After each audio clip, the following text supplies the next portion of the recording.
Okay.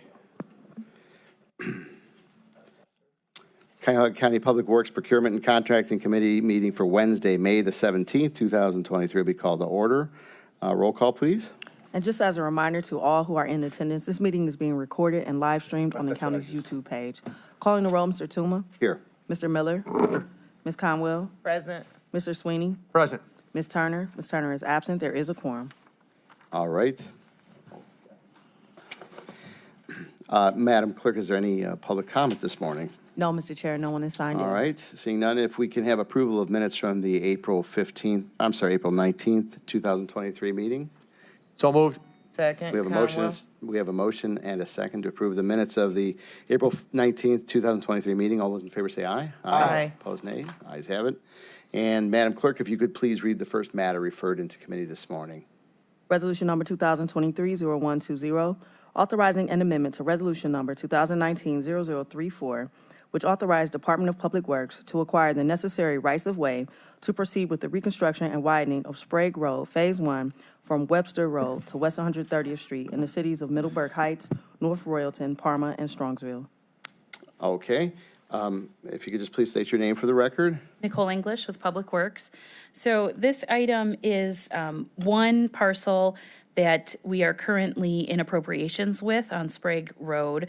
The construction actually has been completed on his parcel, but it's still in sort of a negotiation battle. And so when we did construction on the property, we tried to minimize the impacts to him.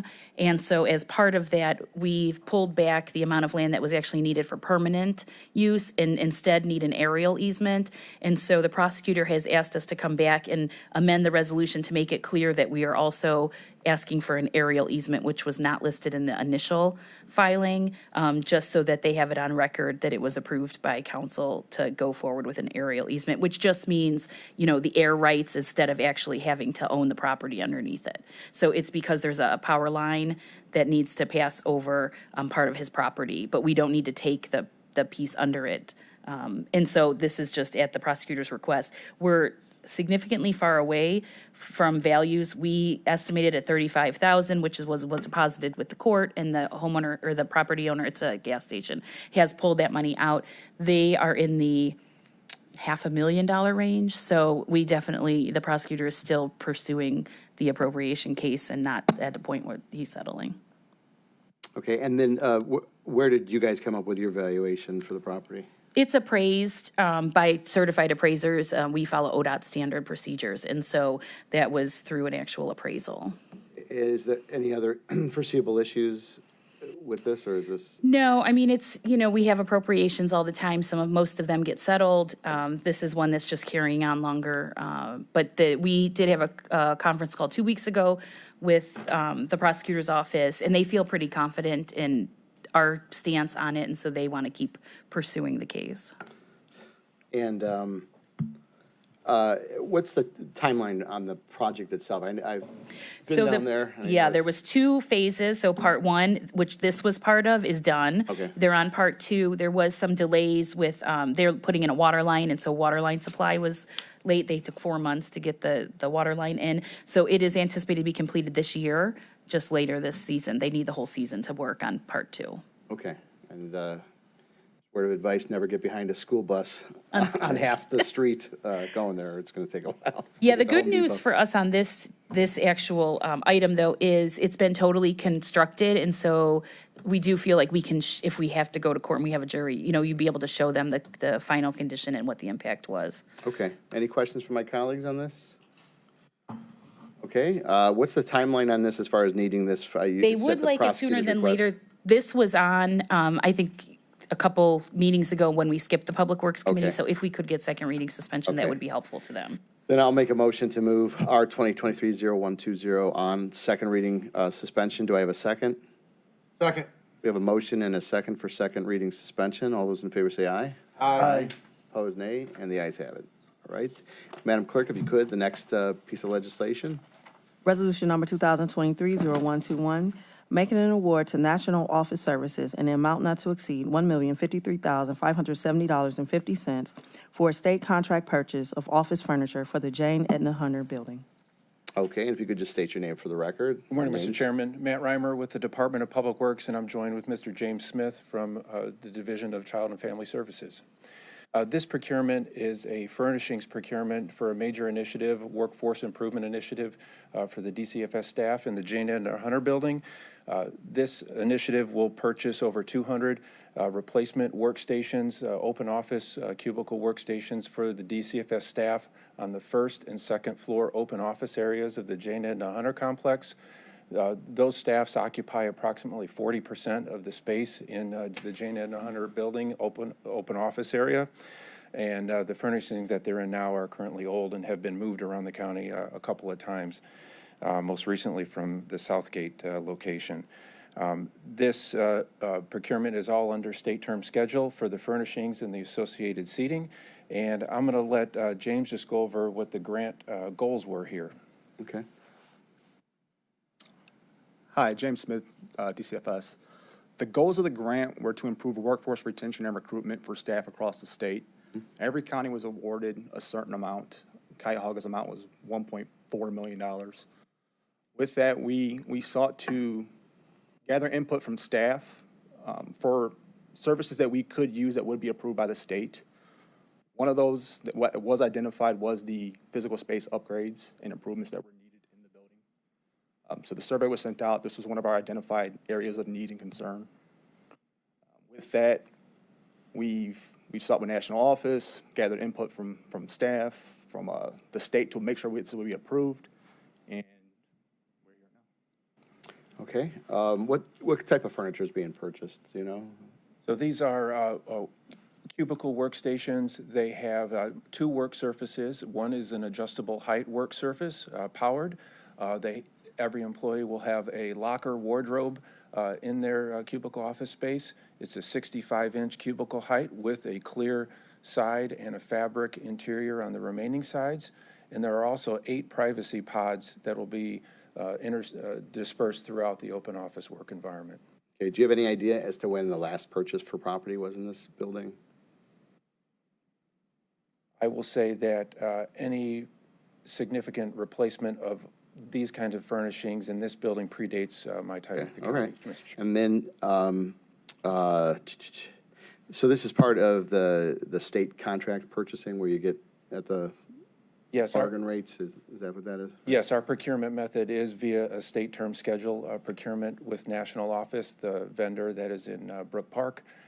They offer a state term schedule for this line of steel case furniture, as well as the sit-on-it brand seating for the chairs and guest chairs that will go into these workstations and privacy pods. Okay, and then is there any timeline as far as when the grant monies have to be expended by, or? Let James answer that. Yes, grant money needs to be spent by June 30th of 2023. Okay, questions from my colleagues? Yes. All right, we'll start with Ms. Conwell, then Mr. Miller.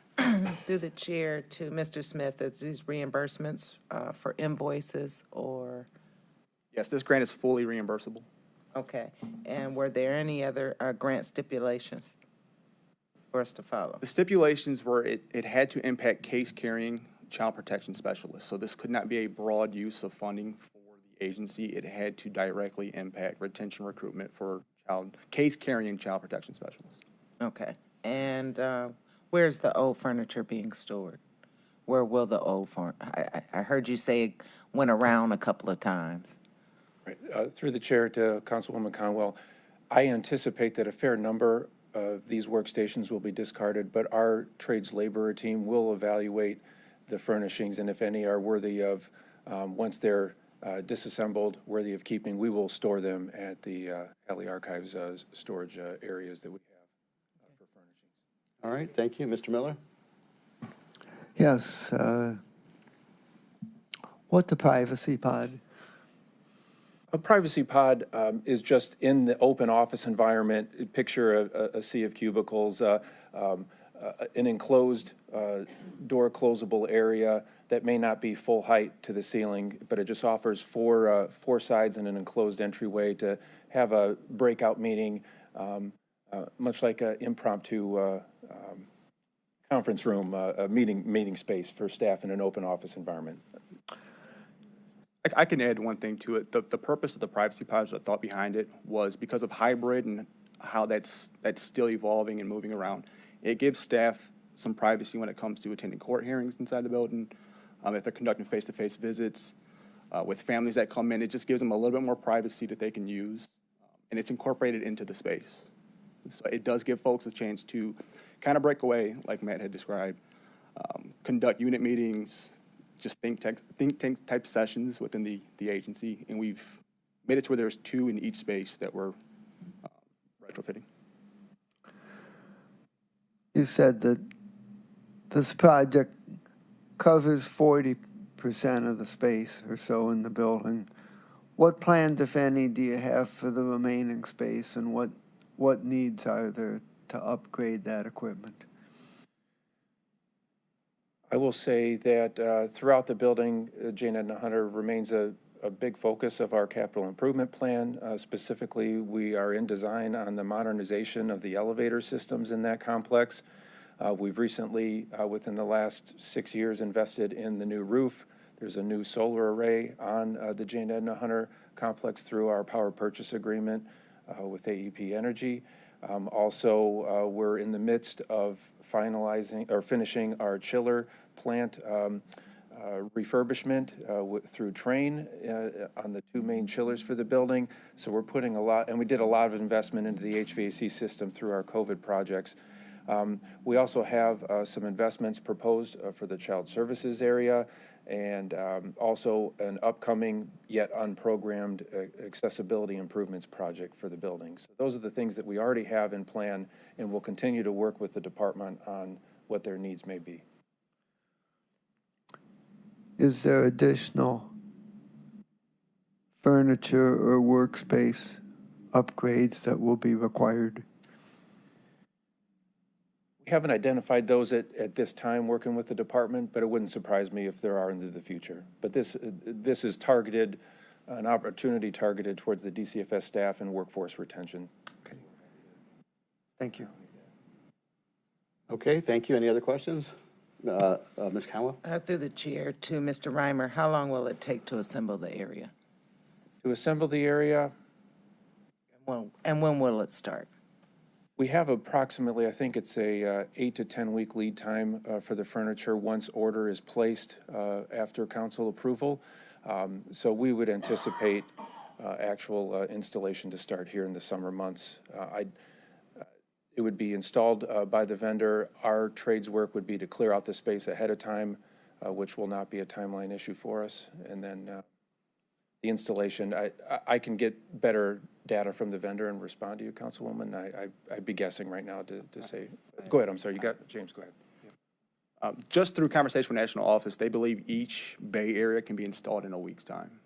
So 1 week per bay. Okay. That seems reasonable. Thank you. Any other questions or comments? Okay, seeing none.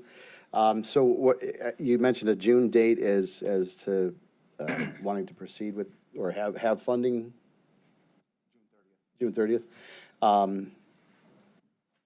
Just trying to think if we could do 3 readings on this, or if it's going to need. We would respectfully request a second reading suspension if that's okay, Mr. Chair.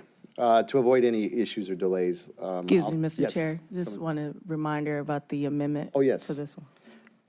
Of course I had that. Yeah, there is an amendment to this where, let's see here, a whereas clause. Yeah, if I could explain, Mr. Yeah. Chair. So when we initiated this item through Infor, we anticipated it being general fund and then reimbursed by the grant. But since that time, the grant funding has become available via the department. So the amendment is simply changing the whereas clause to have it be 100% funded by workforce retention grant. Okay. So then I will make a motion to accept the R 2023-0121 as amended with that language, whereas this project is funded 100% by the Cuyahoga County Workforce Retention Grant. And There's a second.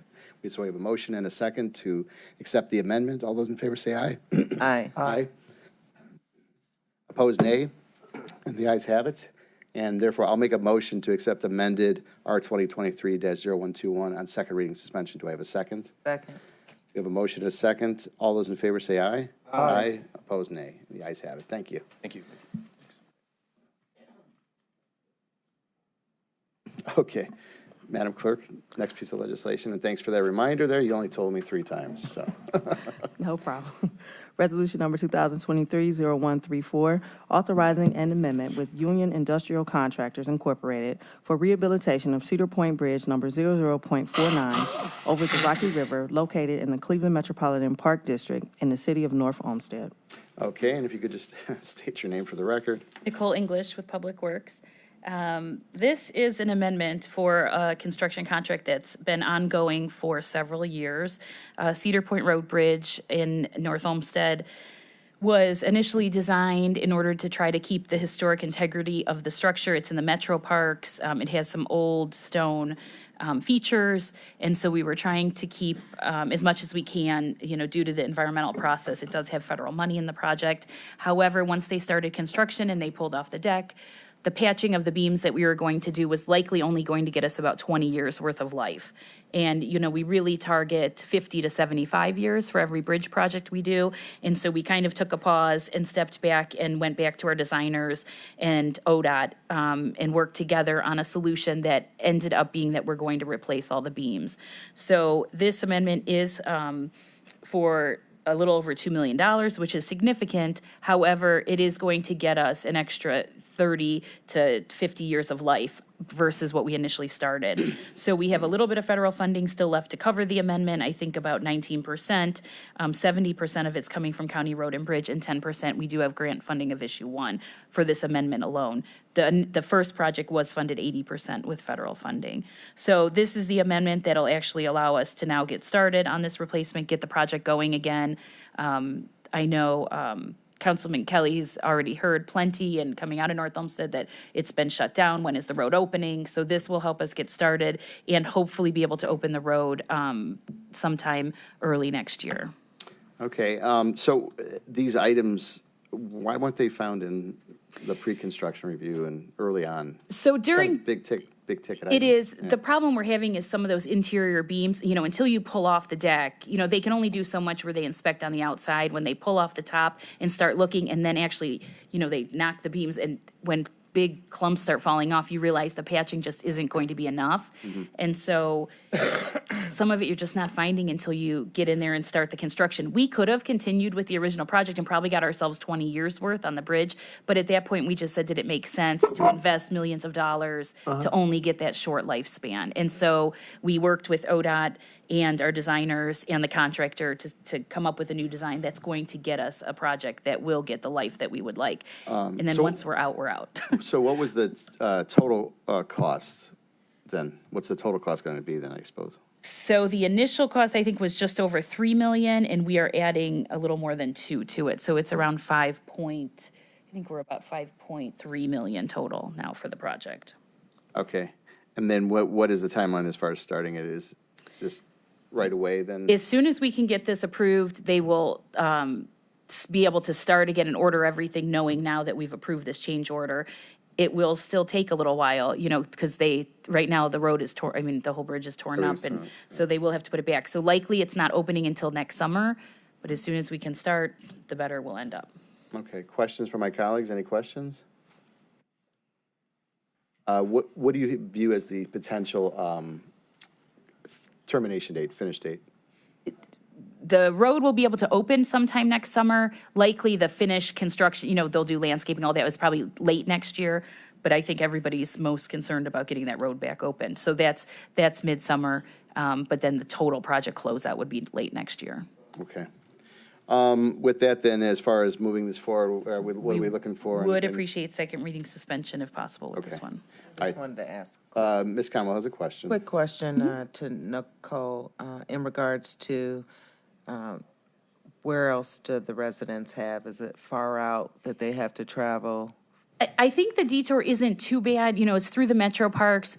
a lot of what we've been hearing is it's kind of a quick cut through between like the NASA area and say North Olmsted. And so there's like a deli on one side, North Olmsted, that they used to go to lunch. So that's taking them maybe 5 minutes more to get there. And again, you're on your lunch hour. So those are the biggest complaints we're getting. But as far as residents, I think there's a decent amount of detours they're getting themselves around. But that Frostville Museum is down in the Metro Parks right there. And they have like pancake breakfasts and maple syrup festivals, or so they're a little inconvenienced because they're literally right by the end of the bridge, and so people do have to get around to get to them.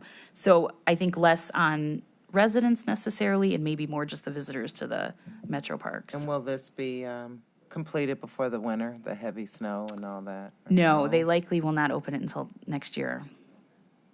Okay, all right.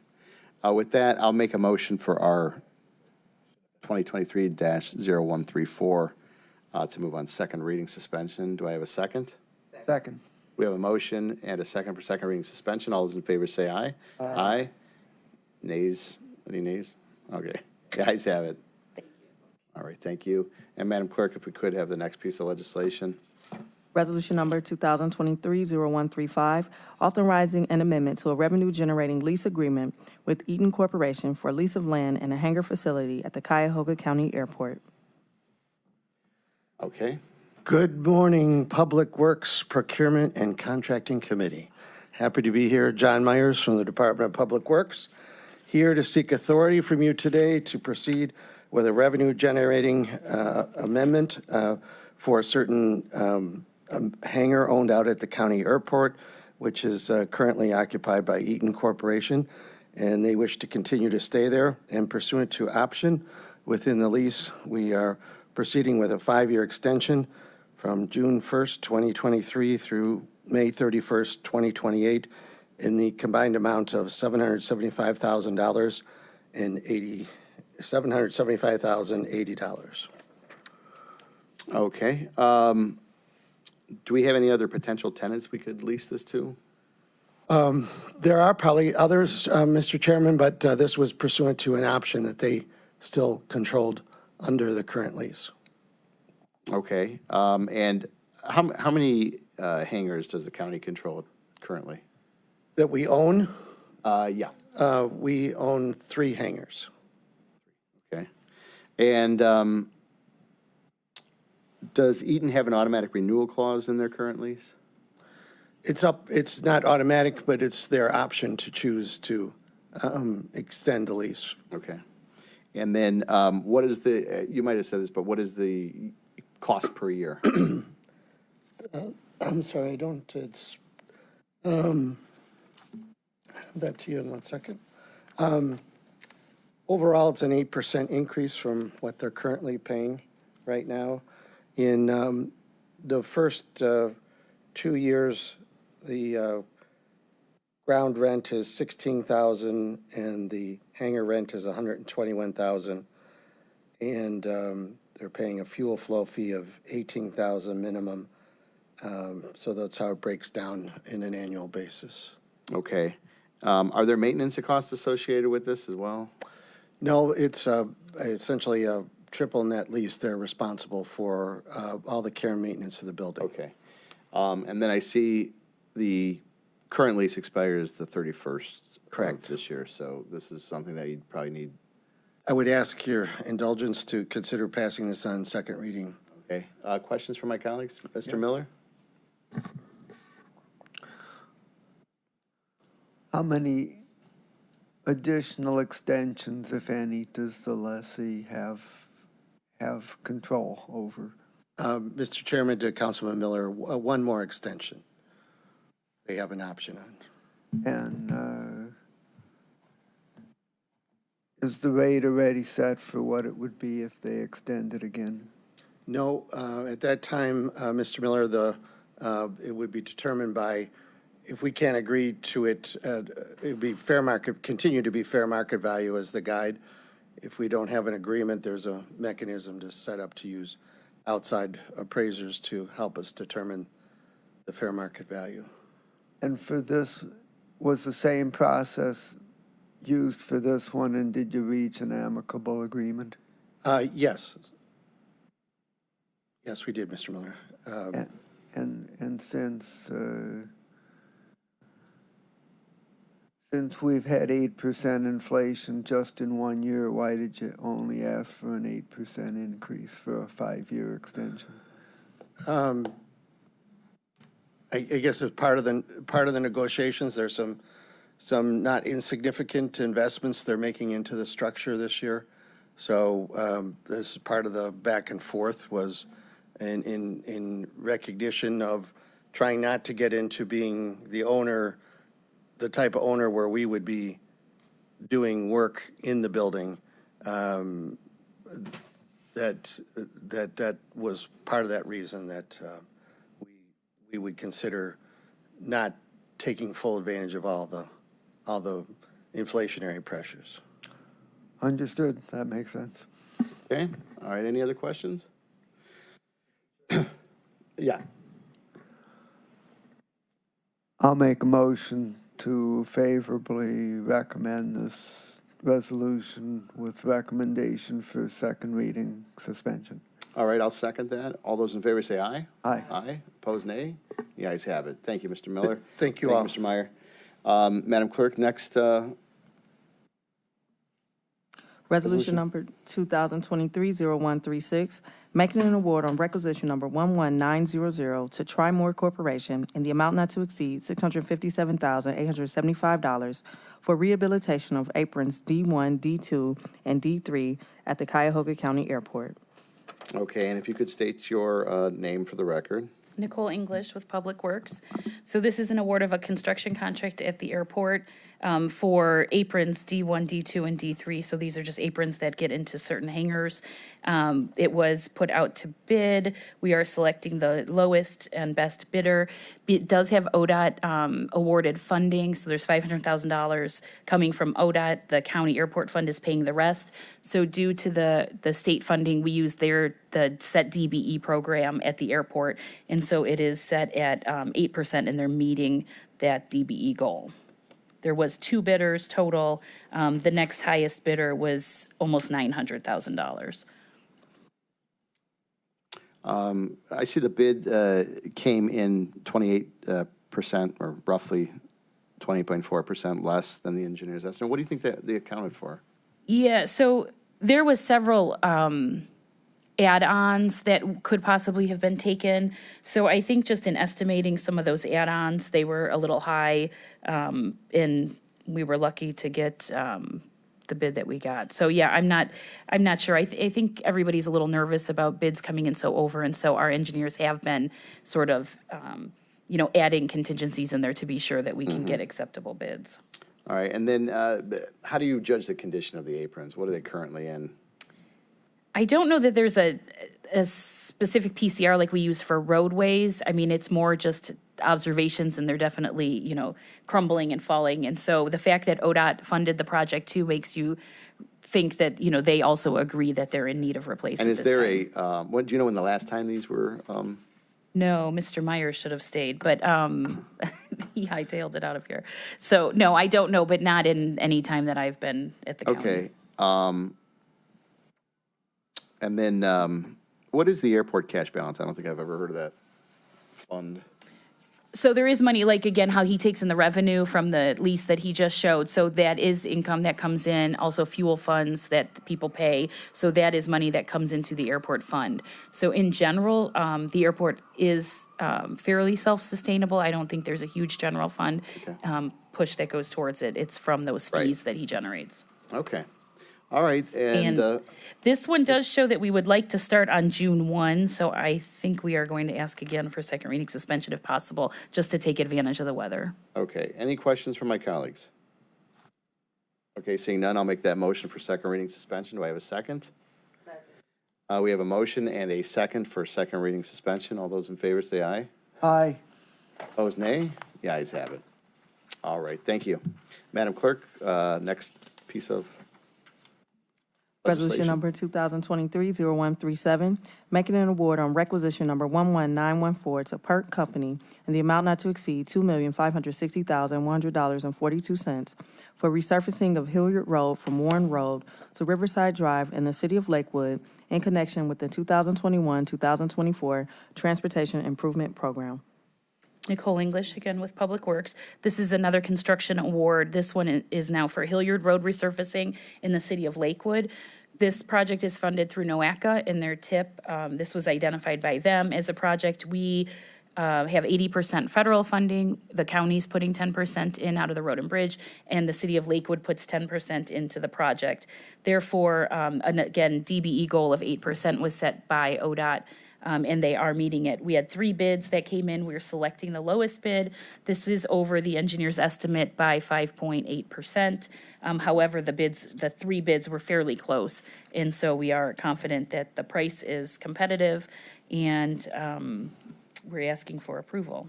Okay, what's the road rating here? This road is rated fair. So NOACA's, you might remember if we've talked about how they put roads on the tip, they don't necessarily pick the worst first. Right. They pick the roads before they've kind of gotten so bad that they cost a lot more to repair. So this was chosen through NOACA's asset management process. And then what's going to be the traffic maintenance during this construction? I believe it's maintained two-way. I will double check and get you that answer, though. Okay. Who's eligible for the program, the Transportation Improvement Program? Any roads that are on the federal aid system. So it's interstate, state routes, county routes, some local roads that have been applied for out of the federal transportation routes, but not all local roads are eligible. Does the county submit the yeah. request? It's you guys. We do some. Our bridges, we go through there. Ridge Road that is right around the interchange of 480 that has the 3 cities. We submitted for that one. Yep. So we try to help when it's multi-city. Otherwise, the cities themselves submit to NOACA too. Okay. And I see a start date is. I know, second Next reading week. suspension, again, we're sorry, but we did We did take a week a off. recess. Just again, this one, because it's ODOT, we're trying to hit their fiscal year, which is in June. And then also the weather has started to be nice, so we'd like to get out and get moving. Okay. So I'll make a motion for moving R20. Are there any questions? I'm sorry. Yes, I have a Mr. question. Miller, I'm sorry. I don't want to significantly delay a long-needed project in my district, but my question is what the expected completion date is.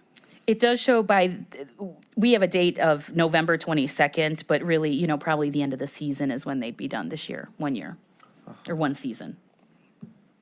Okay. Any other questions? Sorry. And this is being done under the county's management, is Correct. that correct? Correct. Okay, fine. And construction would begin shortly after approval, is that correct? Correct, yep. Okay. So. I would say the heard- beginning of June, you'll see them out there. I heard a motion offered by the chairman. I'll second that motion. All right. So we have a motion and a second for second reading suspension on R 2023-0137. Do I have a second? I'm sorry, we do have a second. All those in favor, sorry about that. All those in favor say aye. Aye. Aye. Opposed, nay. The ayes have it. All right, thank you, Mr. Miller. Madam Clerk, the next resolution. Resolution number 2023-0138, making an award on requisition number 12027 to Northeast Ohio Trenching Service and the amount not to exceed $2,163,750 for installation of 785 feet of new concrete for East 26th Street roadway between Community College Avenue and Central Avenue in the city of Cleveland. Okay, and if you could just state your name for the record. Nicole English with Public Works again, another construction contract. This one is for a new road that's being constructed, which it will be called East 26th Street. This was part of the former county executive central surge program. And so as Public Works went in, one of the things we talked to the area about in the city was what their need was. There is a rec center that's getting improved right there. There's CMHA housing that has been redone in the area in a master plan. And what they needed is this roadway connection to kind of serve between the two. And so we've partnered with some of ARPA money that was designated a year ago for the project, and a little bit of county road and bridge money in order to put this roadway in. Also, we're putting the new water main, storm sewer, sanitary sewer, lighting, to make it a complete street in this area. There was 3 bids submitted. We actually bid this is the second bid. We bid it first, and there was no compliant bidders on the diversity goals. And so we felt like that was important, especially considering as part of the Surge project was, trying to enhance and meeting the diversity goals in the area. So we put it out to bid again, and the lowest bidder is now compliant with all the goals that were set, and they were 6% under the engineer's estimate. So we're recommending award. All right, thank you. So I see it's only 785 feet, and it's at almost the cost of $2 million. That's pretty steep for that. So it's because it's a new road completely. Okay. And so it's all the Digging and infrastructure trenching, going yeah. underneath you. We are putting in storm sewer, That's all part of that. lighting, everything, right? Okay, I'm glad you said Water that. main, yeah. And then, is this going to impact traffic or no? Because it's a No, new there's no road? traffic currently today. I mean, when they tie in at the intersections a little bit, just Right. getting out of the way, but no, there's no road today. Right, okay, and then I would just like to commend you guys for going back and rebidding to meet the diversity goals, given the nature of the project itself, so I think that was a good thing. Any questions or comments? Just want to have my name added. Okay, Ms. Khan would like to add her name. And what's the start date on this? Let me guess, last week? Well, I know it's showing May 8th because that was the initial when we Okay. first bid it. So we would, again, the weather, ordering the supplies, we'd like to get started as soon as possible. So second reading would be great. Okay, I'll make that motion for second reading suspension on R 2023-0138. Do I have a second? Second, Conwell. Okay, we have a motion and a second from Ms. Conwell. All those in favor say aye. Aye. Opposed, nay. Ayes have it. And Madam Clerk, if you could read the final piece of legislation here. Ordinance number 2023-0010, amending Chapter 705 of the County Code to provide a uniform procedure for collection of charges for connecting to the county's water and sewer facilities throughout County Sewer District 14. Okay, and if you could just state your name for the record. Nicole English with Public Works. So this piece of legislation is updating legislation that we passed in 2014 that was very specific in Sewer District 14, which is Olmsted Township. And it was specific to allowing a 20-year loan on the connection fees for a certain project. We now have another project that's going on Stearns Road where we're putting a sewer in, and we've had several property owners that have come to us with hardship saying if we only allow the 10-year loan payment, that they're really going to struggle in order to afford this. This is, in the $20,000 range. So some people do pay all of it up front, but then we currently have a 10-year loan program on the books. This would extend to allow for the 20-year repayment for not just even the Stearns project, but for any project coming forward in the township in order to kind of lessen the burden on the property owners. So we worked with the law department in order to get the wording right so that this could be applied from here forward. There's a low interest rate on it at, I think, 3.25%.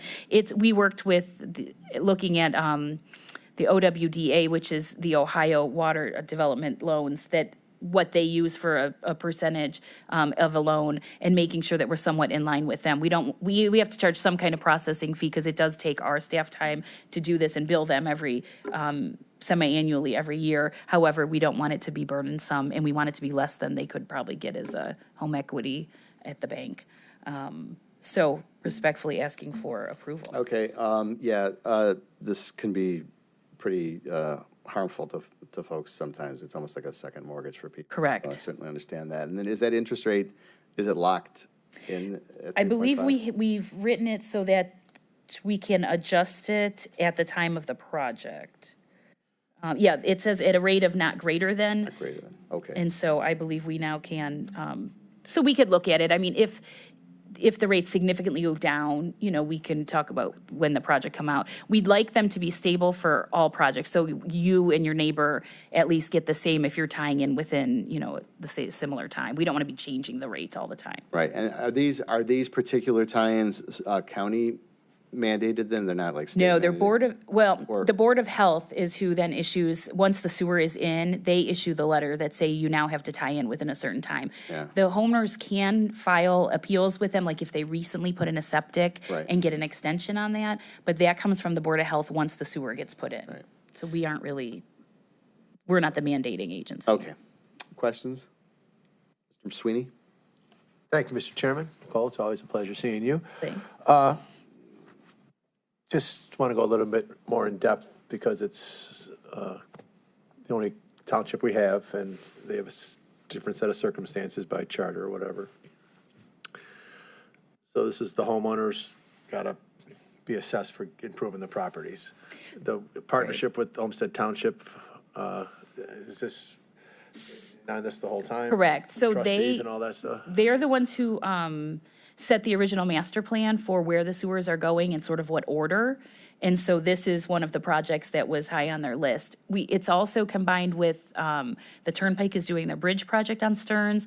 We're also doing a roadway project right there and widening at Bagley. So it's kind of like a big combined project that's happening right now, which is why that, maybe it wasn't the very first one, it might have been 2 on their list. So it's risen just because of the coordination with the other projects. Yeah, But that's yes, very- we work together with the township Yeah, trustees. through the chair, that's the way business should be done, right? Every time you do a street, check with utilities. Right, so hopefully we're doing- getting some kind of, value added with doing it all at once.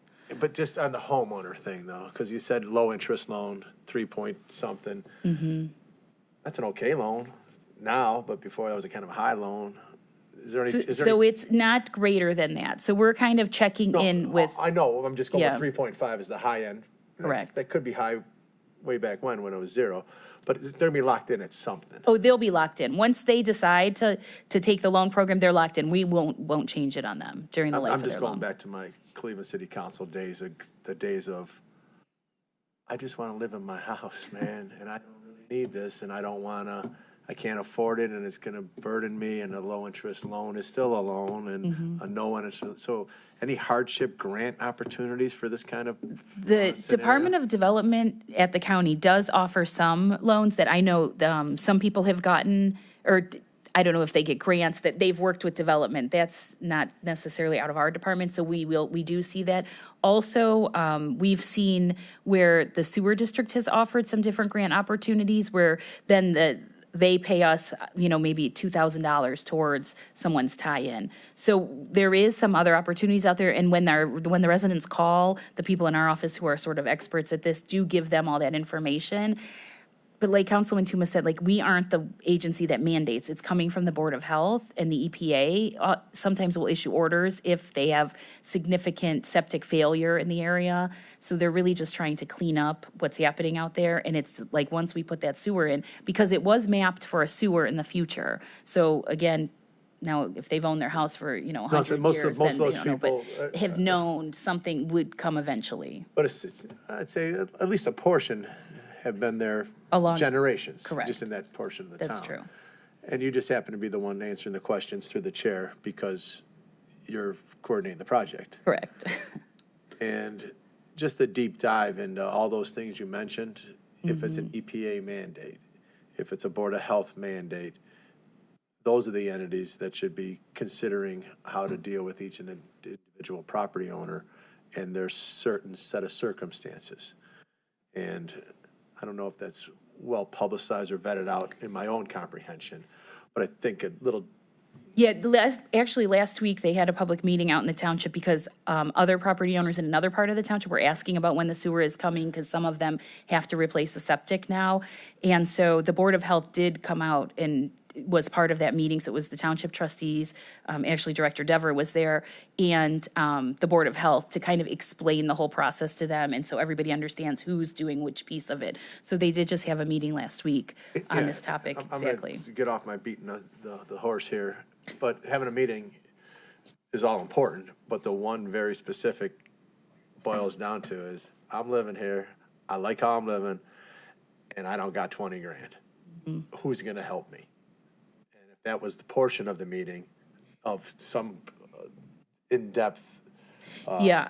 opportunity to understand. No, understood. At all It is- different levels, was that part of it? To let Yeah, them- I think they talked about once it would come, how you could pay for it and what the if you options meet are. these thresholds. It is unfortunate, we see it, the price has just gone through the roof. And even what we're charging them is not totally paying for the project, we aren't dividing it among everybody. It's there was a rate study that was done, and it kind of is covering the whole township as it develops. The costs of these projects have just gotten so high, and The rate, It's just expensive, I know, to do rate this study, kind of construction. like our Archer study? I'm just kidding. Thank you, Mr. An engineer Chairman. did it, no. No, thank you, Mr. Sweeney. Yeah, I know a few years ago in Parma, they had situations like this with tie-ins, both on Pleasant Valley and on West Ridgewood. And homeowners are not always pleased with Right. that. And it's a juxtaposition of trying to improve environmentally, stay with the times, and, increase home values with, like Mr. Sweeney, people not having the funding. So we try to do the best we can under these circumstances. So, And this does take, this is why we're presenting Yeah. this, is people have said, what can you do to help us? And we said we could at least spread the payment over Right, and I think a longer that time, so. it helps a little, ease the burden a little bit if you can spread it over time, extend the time. So, one question I have is if someone is on this program, they sell the home, is successor responsible for the payment? No, I think they have to close the loan out as part of an assessment through the sale. Oh, so you're. I do believe that's so what you happened. take the whole hit, even if you sell the house. Okay, no, I was just curious about that. I think Okay. it's almost like a lien, right? I mean, that you settle it at the end, yeah. Okay, I good to know. know that.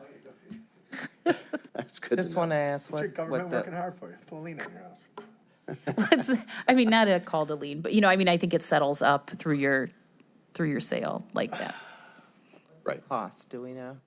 The cost per homeowner, it is around 20,000 A lot. to tie in, and then they also have to pay separately on their own, they pay the construction to actually hook in.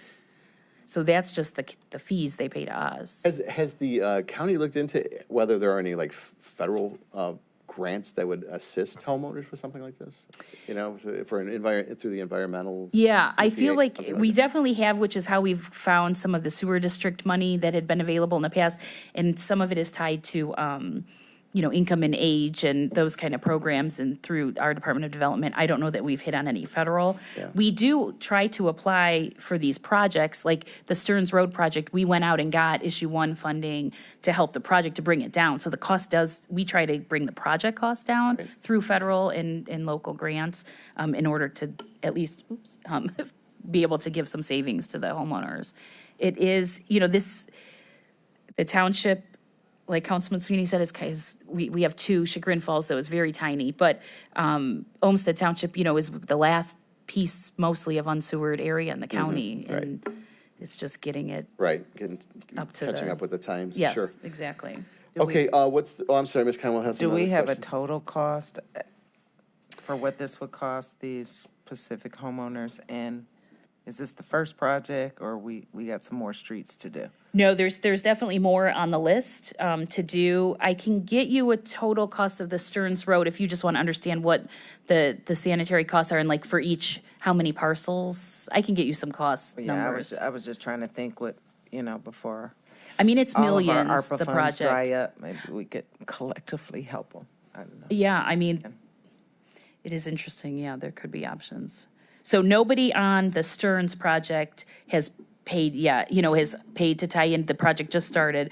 And so a lot of them have been waiting for this to pass to then decide kind of what their plan would do. The project won't be completed until next year. So next year would start sign of the clock as far as how long they have to tie in. So nobody can tie in yet because the project is still under construction. But it would be probably next year starting that people would start paying the tie-in fees. Okay, so the tie-in fees you said were theirs on their own? That's what this program can help them with. What they're on their own for is the actual construction of the tie-in. So they hire a contractor and have somebody tie it, or they dig it themselves and then have someone tie it themselves. But the connection fee is what we charge and what we're trying to help them. Could you get us some cost estimates of what that was? Thanks. All right, thank you. Any other questions? Seeing them, what's the time frame on moving This this can through? go 3 readings. I think the residents, like I said, they can't tie in it for another couple years anyhow. But it would, as long as they know it's moving forward, because we've had some people calling just saying, do you think it's going to go or not, or what, trying to figure out how they're going to fund this. So we're good with 3 readings. Okay, with that, then I'll make a motion to move R 2023-0010 on for second reading. Do I have a second? Second. We have a motion and a second to move this legislation for second reading. All those in favor say aye. Aye. Aye, opposed nay. Ayes have it. All right, thank you, Ms. English. Any other questions or comments? Okay, seeing none, I'll make a motion to adjourn. Second. And we have a motion and a second to adjourn. All those in favor say aye. Aye. Opposed, nay. The ayes have it. We'll adjourn at 10:50.